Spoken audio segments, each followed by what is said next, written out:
i7 ગુજરાતનો અવાજ। નમસ્કાર દર્શક મિત્રો, i7 ન્યૂઝ ગુજરાતીની સાથે હું છું આપની સાથે પાયલ બામભણિયા। તો જોઈએ આજના મહત્વના સમાચાર।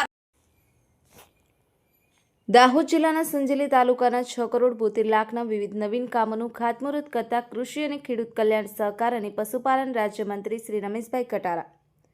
મળતી માહિતી મુજબ રાજ્ય કક્ષાના કૃષિ અને ખેડૂત કલ્યાણ સહકાર અને પશુપાલન રાજ્યમંત્રી શ્રી રમેશભાઈ કટારાના અધ્યક્ષસ્થાને સંજેલી તાલુકાની ખેડાવર ગિરોલા પ્રાથમિક શાળા, ભામણ પ્રાથમિક શાળા, પ્રતાપપુરા પ્રાથમિક શાળા, થાડા અને સરોરી પ્રાથમિક શાળામાં લાઇબ્રેરી, સીસી રોડ તેમજ સ્લેબ ડ્રેન સહિત 6 કરોડ 72 લાખના વિવિધ નવીન કામોનું ખાતમુહૂર્ત કાર્યક્રમ યોજવામાં આવ્યો હતો।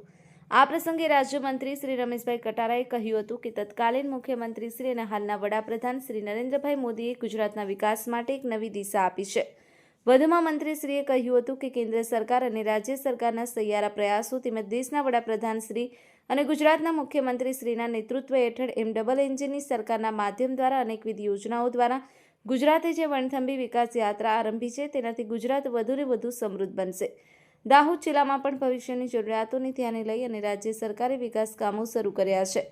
નાગરિકોને પૂરતી સુવિધા મળી રહે તે માટે આયોજનબદ્ધ વિકાસની દિશામાં રાજ્યના મુખ્યમંત્રી શ્રી ભૂપેન્દ્રભાઈ પટેલની આગેવાનીમાં અનેક પગલાઓ લેવામાં આવી રહ્યા છે। આ પ્રસંગે અગ્રણી શ્રી શંકરભાઈ આમલિયા, તાલુકા પ્રમુખ શ્રી, જિલ્લા પંચાયતના સભ્યશ્રીઓ, સરપંચશ્રીઓ, આગેવાનો, વડીલો, અન્ય પદાધિકારીશ્રીઓ, તાલુકા અને જિલ્લા વહીવટીતંત્રના અધિકારીશ્રીઓ, કર્મચારીશ્રીઓ સહિત ગ્રામજનો ઉપસ્થિત રહ્યા હતા।